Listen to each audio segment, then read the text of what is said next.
নেতা সুজন চক্রবর্তী আমাদের সঙ্গে রয়েছেন। সুজন বাবু, ভোটের আগে লক্ষ্মীর ভান্ডারের জন্য বরাদ্দ 500 টাকা করে বাড়ালো রাজ্য সরকার, কিভাবে দেখছেন বিষয়টা আপনারা?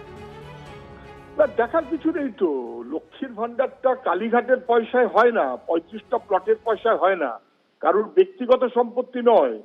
সরকারের যে খরচ করার কথা মানুষের ওয়েলফেয়ারের জন্য, সুবিধের জন্য, সেইটা করছে না। তাহলে গরিব মানুষের টাকা যেভাবে ব্যবহার করা উচিত সাস্টেইন করার জন্য সেটা যখন করছে না, 500 টাকা, উনি তো বলেছিলেন গোয়াতে 5,000 টাকা দেবেন।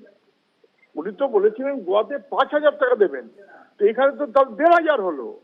গোয়ার জন্য নাকি বলেছিলেন 5,000, বাকি 3.5 কবে দেবেন? এবার মানে এগুলো সব লোক দেখানো কারবার বলি আমি মনে করি।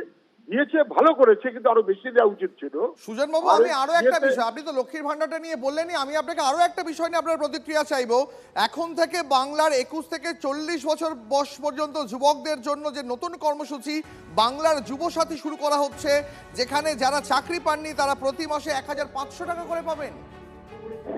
ভালো, আমার মনে হচ্ছে কেরালার বাজেটটা দেখে উনি করলেন। কেরালাতে যেভাবে করছিল, আগেও করতো। আমরা একসময় বেকার ভাতা পশ্চিমবাংলায় বামফ্রন্ট চালু করেছিল, সবাই জানেনও বটে। যাই হোক, উনি এটা বেকার ভাতা বলছেন না কি ভাতা বলছেন আমি জানি না। যুবসাথী মানেটা কি? যুবদের তো চাই কাজ। এটা বলা উচিত যুবদের জন্য একটা বেকার ভাতা দিলাম 1,500 টাকা করে। এই রকমটা উনি বললে সেটা বোধহয় ভালো হতো বলে মনে হয়।